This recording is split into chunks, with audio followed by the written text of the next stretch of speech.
I told you that some of the most pivotal warriors in history, the ones who truly tipped the scales, aren't in your textbooks at all.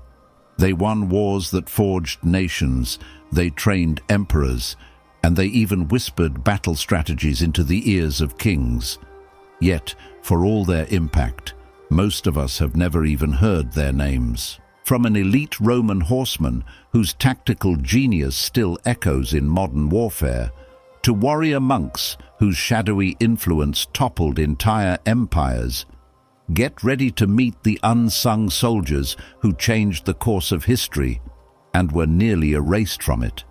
Everyone talks about the might of the Roman legions, the disciplined infantry that conquered the known world.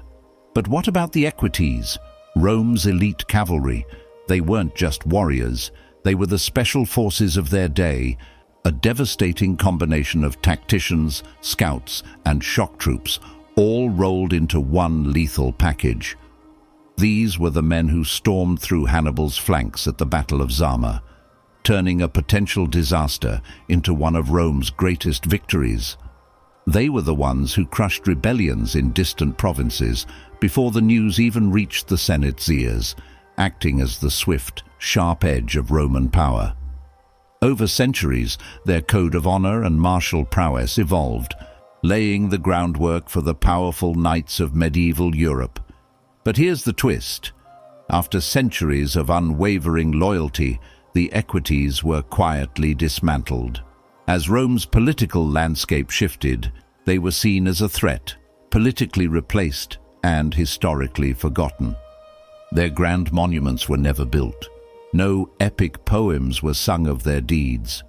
All that remains is their influence, their tactics living on in every cavalry doctrine that followed, a ghostly fingerprint on the art of war. Now, let's journey to 16th century Japan, a land in the throes of civil war. Amidst the chaos, a towering man arrived on its shores, a figure unlike any the Japanese had ever seen. He was black-skinned, armored in the fashion of a warrior, and possessed a spirit that was utterly fearless. His name was Yasuke, a man of African origin who would rise to become the first and only foreign-born samurai. He earned the trust and respect of the legendary warlord Oda Nobunaga, one of the great unifiers of Japan. Yasuke stood by Nobunaga's side, witnessing and fighting in the brutal, decisive battles that would forge a new nation. He wasn't just a bodyguard, he was a trusted retainer, a warrior of rank. But when Nobunaga was betrayed and forced to take his own life, Yasuke's story takes a sharp, mysterious turn. He vanished, literally. There's no record of his death, no grave, no final farewell. He was just gone. Was he executed by Nobunaga's enemies? Did he manage to escape the chaos and flee Japan? Some tales say he returned to his life as a missionary's guard, or even made it back to Africa. Others whisper he became a ronin, a masterless samurai, his legend echoing in the shadows of folklore. Forget the video games and Hollywood blockbusters for a moment. The real assassins, the Hashashin, were far more terrifying and influential than any fiction could capture. For 2 centuries, they cast a shadow of fear over the most powerful empires of the Middle East. Hidden away in impregnable mountain fortresses in Persia and Syria, they were a disciplined order of warrior monks, trained from childhood in the arts of infiltration and espionage. They were masters of stealth, poison, and psychological warfare. The Hashashin didn't wage open wars.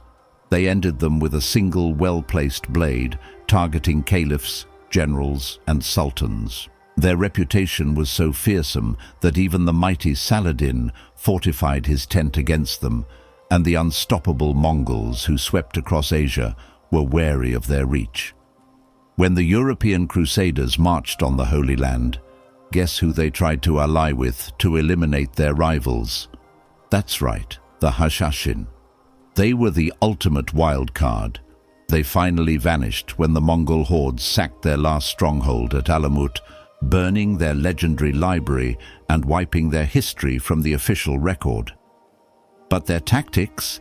Their methods of operating in small, clandestine cells and using fear as a weapon are still studied in intelligence and special forces schools today. The year is 1857. The British Empire's grip on India seems absolute, its colonial rule an unstoppable force. But that was before a young queen decided to pick up a sword. Her name was Lakshmi Bai, the Rani of Jhansi. When the British tried to annex her kingdom using a legal loophole, she didn't just write letters of protest, she declared war. The Rani didn't just lead from a palace, she led from the front lines, inspiring a fierce rebellion. And fighting by her side was an army history often ignores, an entire regiment of women warriors, trained in combat and artillery, alongside tribal fighters and peasant soldiers united by a common cause. They were drastically outnumbered and hopelessly outgunned by the professional British Army. Still, against all odds, they held the fortress city of Jhansi for months in a brutal, heroic siege. Ultimately, the city fell, but Lakshmi Bai did not surrender. She died as she had lived, in the heat of battle, sword in hand, fighting for her people's freedom. For decades, British historians buried her story, portraying her as a treacherous rebel rather than the icon of resistance she was. It took India's own fight for independence to reclaim her legacy. After the US Civil War, a promise of freedom was met with the harsh reality of segregation. Yet, new opportunities arose, including in the military. This led to the formation of all African American regiments, soon dispatched to the harsh, unforgiving American West. The Native American tribes they encountered, noting their fierce fighting spirit and curly hair, gave them a name of respect: the Buffalo Soldiers. These men did it all. They fought in the Indian Wars, protected settlers and railroad crews, explored and mapped vast, unknown territories, and served as some of the first national park rangers. They later served with distinction in every major US conflict that followed. Textbooks reduced them to mere footnotes or omitted them entirely. The backbone of the US Army on the frontier was largely forgotten by the nation it helped build. Only now, through tireless work by historians, are their stories being brought back into the light and their memory properly restored. Are their stories being brought back into the light and their memory properly restored? History remembers the kings and the conquerors, the names shouted from the pedestals of victory.